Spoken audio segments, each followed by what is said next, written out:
My opinion on all this stuff is, from what I've heard from fans, is they don't want an Uncharted movie, no matter who's the star of it. Maybe it's because it's such a cinematic experience in itself.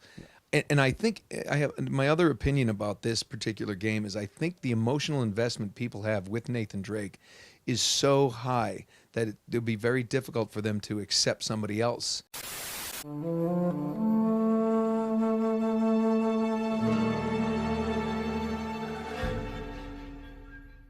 So for the past month or so, I have been replaying the Uncharted games, one of my all-time favorite adventure game series. Series.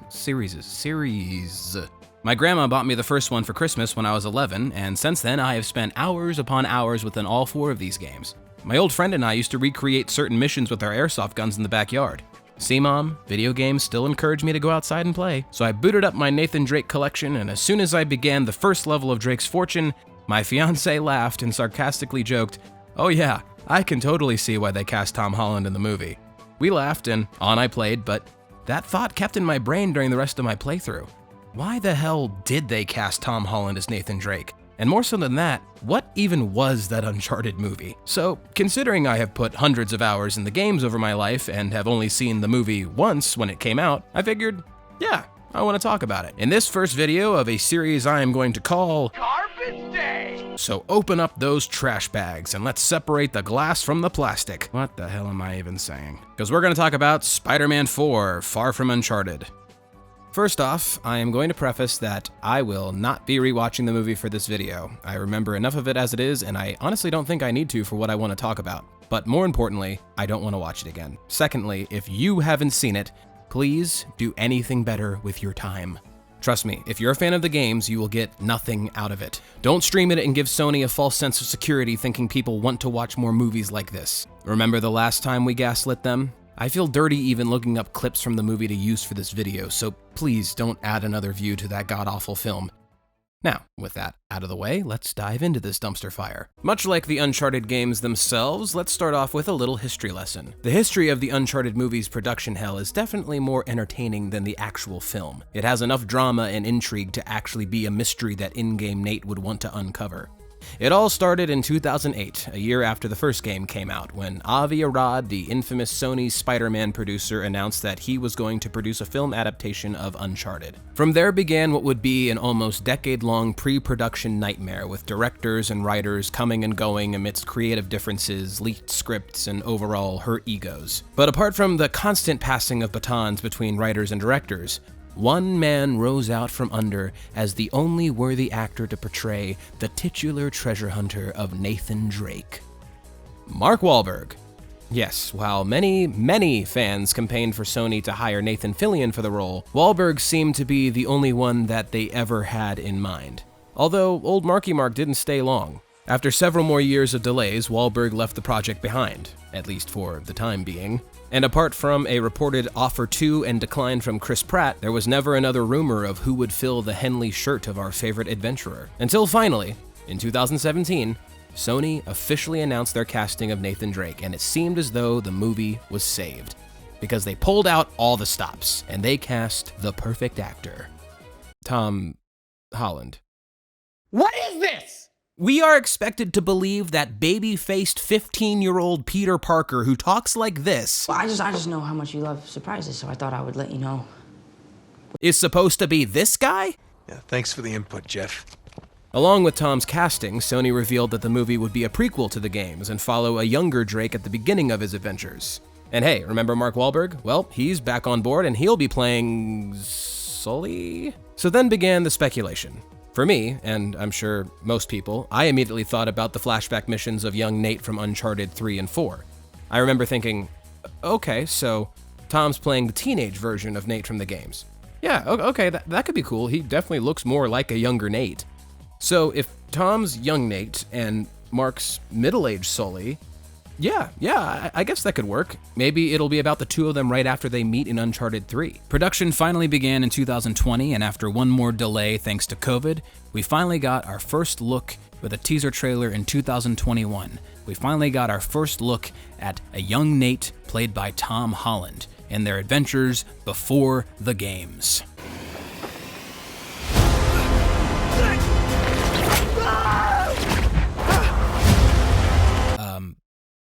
That's the plane sequence from Uncharted 3. Oh my god, this isn't a prequel, this is a rewritten origin story, isn't it? Here's the problem this creates, Sony. If you wanted to make a prequel with a younger Nate, that would have been fine. Just do that. There was literally so much potential there.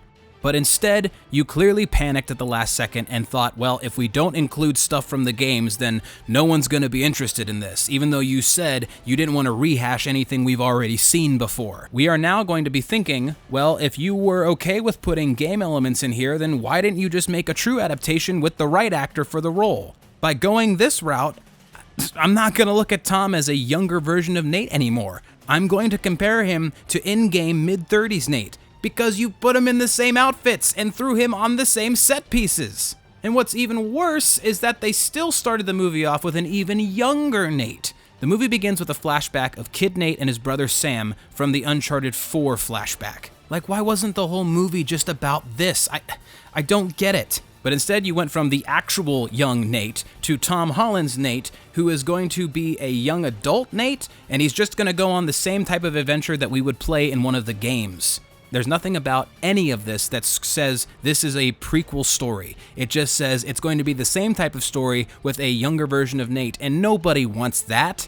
It just doesn't look right. Tom doesn't look right. I'm sorry, he just doesn't. Also, real quick, this crossfade transition they did between the kid actor and Tom actually made me laugh out loud in the theater. Like, I don't care how old or young Tom's Nate is supposed to be. The Indiana Jones hat transition just does not work between two actors who look like they may be 5 years apart. It's just, I don't know. It was just a funny decision to me.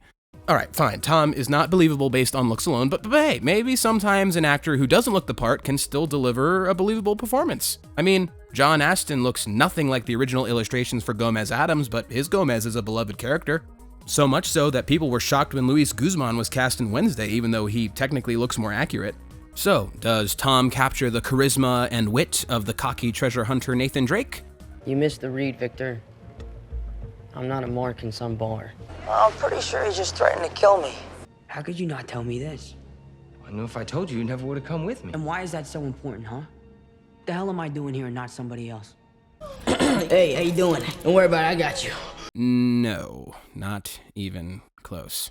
I mean, were any of us surprised? Now, I don't think that Tom is a bad actor by any means, and if you don't believe me, watch Cherry. But it's not a secret that some actors just aren't the right fit for certain roles. There are many actors who can play all types of characters like, Christian Bale, Gary Oldman, or James McAvoy, for example. But in this case, Tom's casting in Uncharted was clearly more of a hot young actor whose name will likely sell tickets decision more than anything. Tom just doesn't have the charm or wit that the voice actor Nolan North provides for Nate in the games, and I would have much preferred if they just had Nolan give it a try. I mean, he did a lot of the mocap for the games. What the hell happened to you two? Fell out of a car that fell out of a plane? Huh. Hey, something like that happened to me once. Oh god, I forgot he had a cameo in this. Man, this pissed me off. It's the only time you even hear the Uncharted theme at all. Turn it off. And the chemistry between Tom and Mark Wahlberg's Sully is non-existent. They don't have the same surrogate father-to-son relationship like in the games at all. In the games, Sully is Nate's most loyal companion. He's Nate's mentor and father figure. They both have unique isms that result in very funny moments of banter. Pretend for a minute that I don't really care about any of that stuff and cut to the chase, would you? Man only interested in the climax. He must be a real hit with the ladies. Never had any complaints. And yeah, they sometimes disagree with each other, but they share a bond of respect and love for one another. But none of these traits are present in the film. All of the wonderful mannerisms and personalities that we expect to see from Nate and Sully are completely absent. This is the biggest sin the creative team could have committed, and I do not understand who thought this was a good idea. And I honestly don't know how much of this is the actor's fault, the director's fault, or the writer's fault, but you know what? I'm gonna go ahead and say it's mostly the writing. Not saying that the other two are exempt, but I'm just gotta pick one. I mean, for example, in the film, Sully is constantly double-crossing Nate, and he doesn't learn until the very end that Nate is more valuable than the treasure. But even then, there's nothing in the film to establish that this version of Sully would have a sudden change of heart like this. He is always thinking about himself and what he can gain from any situation. He lures Nate into these false senses of security just to betray him later. I mean, he feels more like Flynn from Uncharted 2 in that regard.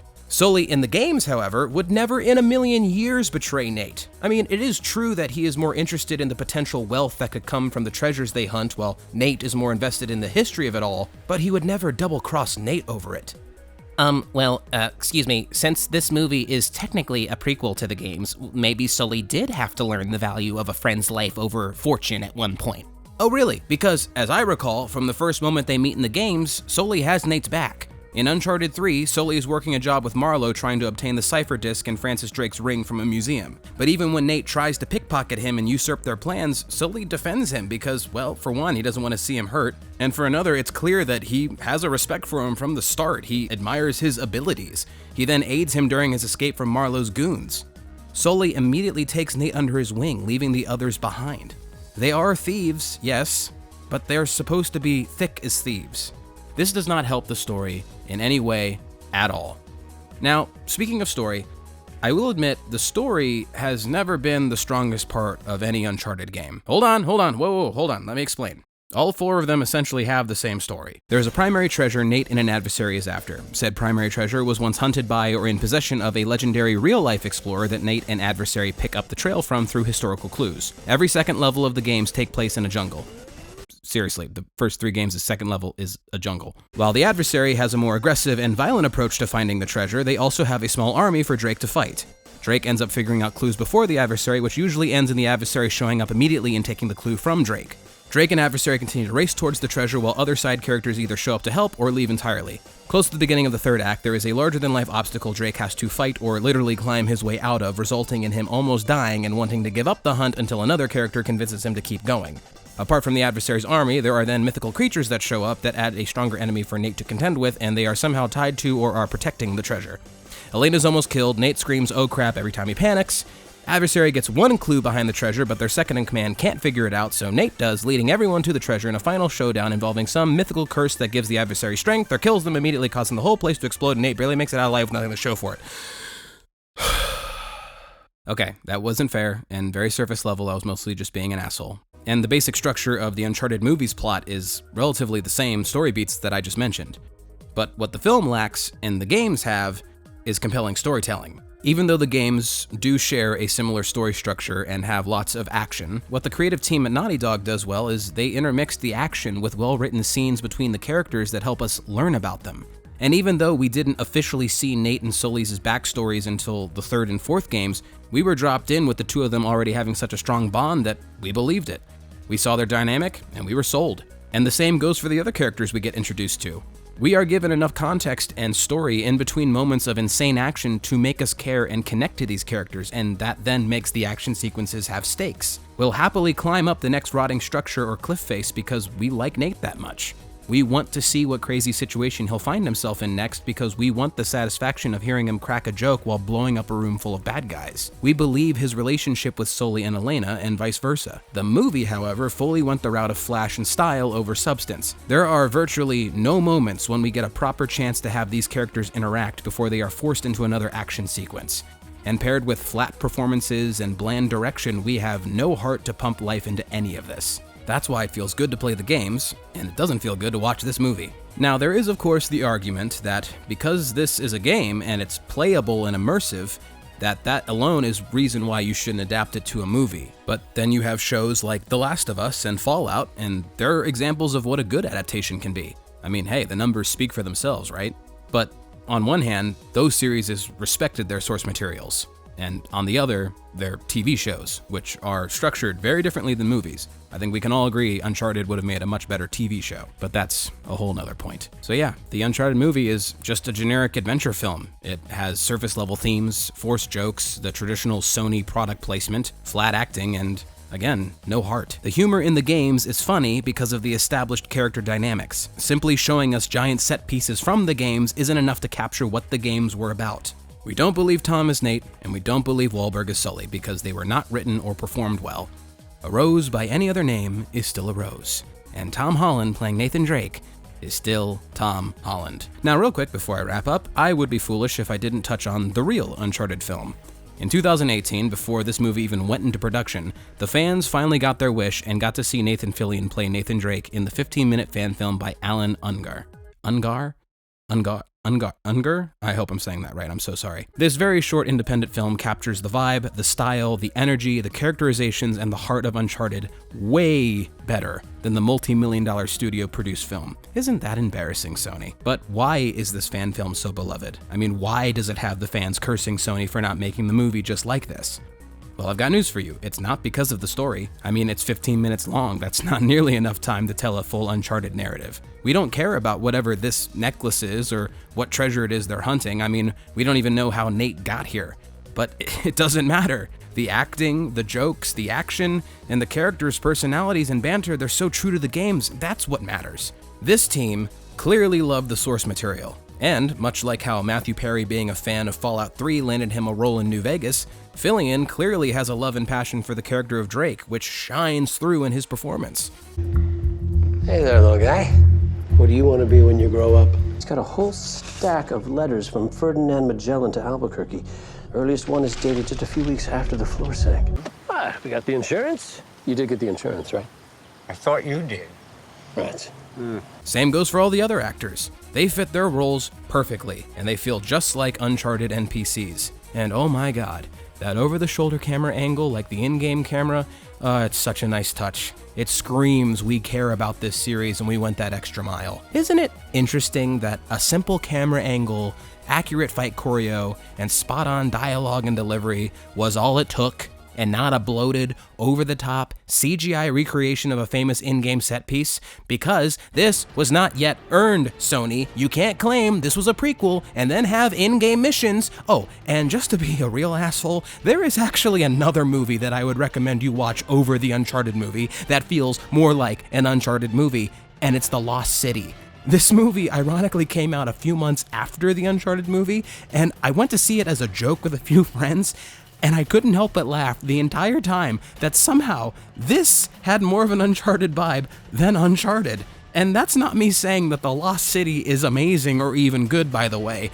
That's just how terrible the Uncharted movie is. This Sandra Bullock action comedy with Channing Tatum and Daniel Radcliffe somehow captured an Uncharted vibe unintentionally better than the Uncharted movie that was, I guess, trying. Okay, all right, I'm done ranting. I'm done. I think y'all get the point. So yeah, it's not hard to see how unfaithful the Uncharted movie is from the games. If you're a fan of the games and you've seen it, you already know this. I just wanted to rant, and if you're like me and get validation out of hearing someone else complain about the same thing you don't like, well, hopefully I've made you feel validated. And obviously, I didn't touch on everything that's wrong with the movie and amazing about the games, so please comment below why you love the games and hate the movie, or love the games and the movie, or for some reason love the movie and hate the games. I don't know if any of you exist, but I'm sure you do. Anyway, thank you for watching. I'm gonna go replay Fallout now. You still got a goddamn map, right? I don't know. We're close. As soon as we reach the Aqueduct ruins, we head inland. All right, come on. You ready? Well, you know, kid, I've been up shit creek plenty of times, but first time I had a paddle. That's not what Consuela said.